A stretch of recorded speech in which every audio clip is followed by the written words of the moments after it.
Hi, I'm Wib Newton. This is my COVID project. This greenhouse baby right here, little 8 by 8. Worked on it from March all the way through about September, but got it done. One of the reasons why sometimes it takes me so long to do things like that is I have a tendency to be a perfectionist. And perfectionism is one of those things that underneath of it is a lie. And that is, if I'm not perfect, then I'm just not good enough, or somehow I'm a failure. That's why it's so important for us to be looking at our truths.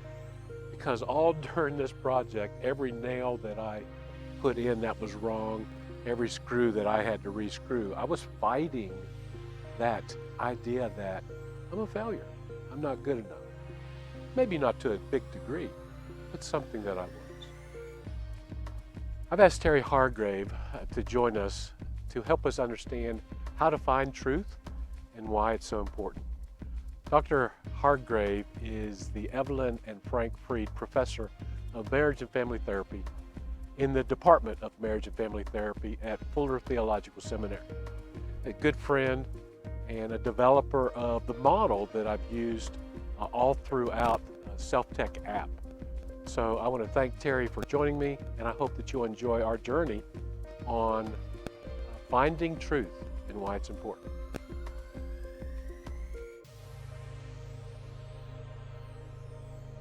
So Terry, help us understand for the normal Joe and Sally out there who are recognizing what their pains are, those negative beliefs, those negative perceptions that they have.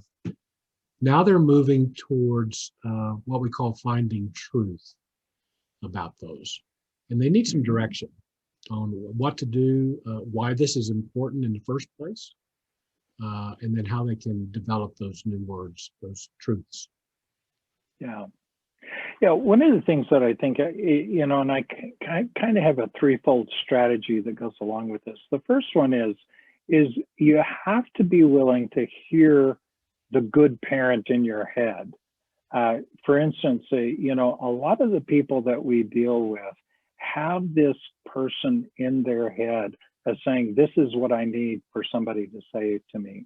Or if I had one of those perfect parents that was always beside me right at these critical moments where I was feeling down and condemning myself, that was going to be my cheerleader to cheer me on, what would be the words that would come out of his or her mouth?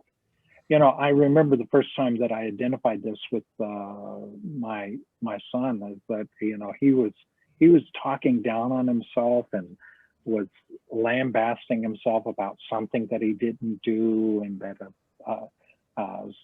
some job that he did not get. And I thought, well, I will be jiggered if I know this kid from the beginning to the end of his life, and I am not going to sit by and let him say these negative things about himself.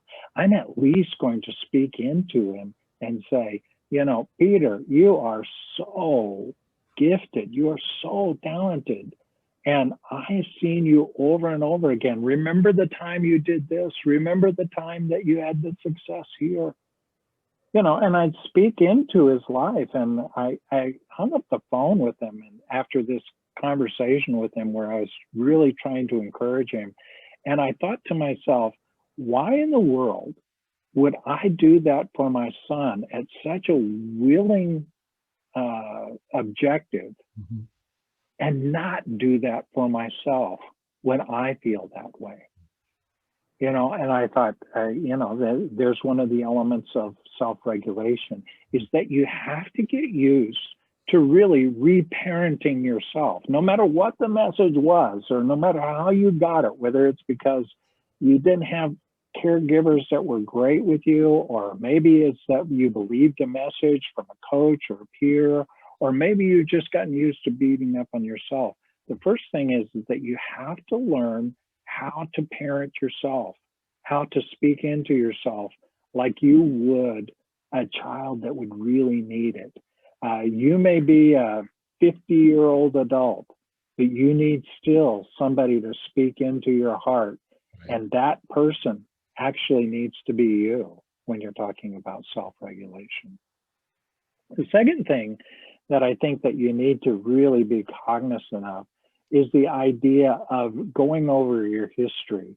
I mean, so often what we forget is that we've actually shown up for people. We've actually been these nurturing, calm individuals. A lot of times we've been first responders to people's emotional pain. We've really shown up. And instead of talking to ourselves about this situation where I didn't do or was less than, I need to recall those situations where I really showed up and I was at the best that I could be. Sometimes those are great physical quests. Sometimes they're great emotional quests. Sometimes they're great relational quests. But we need to have a list of those present in our minds that really settle us down. So, the first thing is to really reparent ourselves. Second thing is really to be able to rehearse my history of really being an adequate, super profitable, and present individual.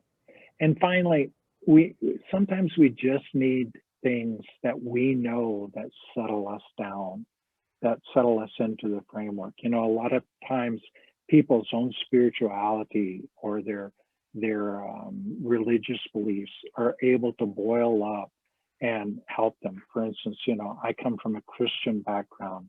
So the idea that when I feel so alone, these words come ringing in my head: I will never leave you nor forsake you. And I think, I may feel alone, but I know I'm not.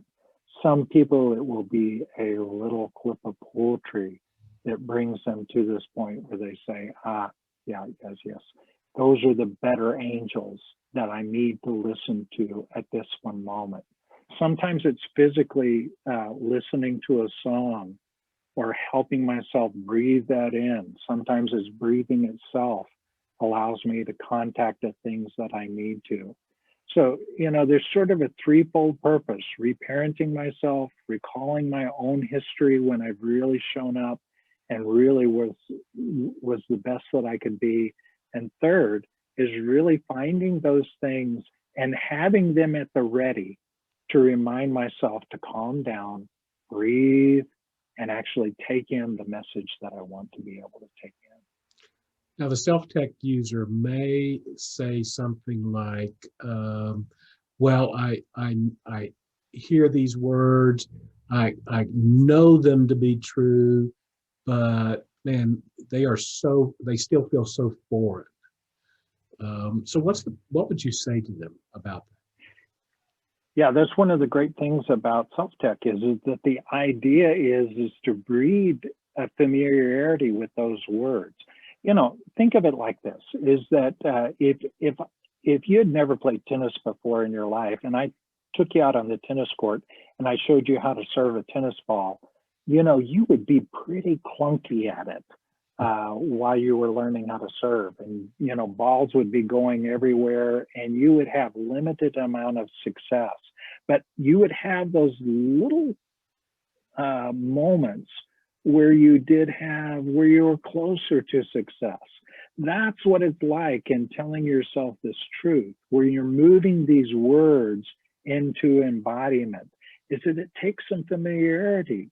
If I taught you how to serve a tennis ball, for instance, and you practice 3 times, it's probably, you're not going to be very successful. However, if I stood there with you and you practiced 100 times, you would start noticing a difference, a marked difference in the way that you were able to use the very thing that was the best thing for your game. Well, that's what this program does, is it allows you to access those things, practice them into your being, so that you're really able to move it from just saying it into embodied believing. Right. So practice, practice, practice. Don't get frustrated with not getting it right at the very first, but stay with it. Well, that's what we know in psychotherapy. What we've learned over the last 20 years is that, insight is a wonderful thing, but the practice is where the rubber meets the road. You have to practice it into your being, or the insight fades. Right. Well, thanks, Terry. Any other good words you want to share? Yeah, one thing that I would say is that do not get frustrated where you fail to practice. Instead, encourage yourself more and more as you practice. In other words, don't beat yourself up. Be patient with yourself, realizing that really changing yourself is a lifetime job. And so from moment to moment, don't get so down on yourself. Just keep moving. And as you go, you'll see the difference. Great. Thank you very much, Terry Hargrave. Thank you. You bet. My pleasure. One of the things that I always had to look at whenever I built something like this, or as far as that's concerned, do any kind of project that I am striving for perfection, is to find my truth around those feelings of being inadequate or not enough, or fearing that I'm going to be a failure. And that is, I'm enough, and I'm going to be okay. Now, it might not be okay. There might be a screw that's been splitting a piece of wood, or a nail that didn't come in right, but I'm going to be okay. And sometimes our truths can be that simple. I'm going to be okay. So I hope that you will continue your journey in trying to find truth, and will find something that is truly indeed meaningful for you. I'm Wib Newton. A better self, a better world, SelfTech.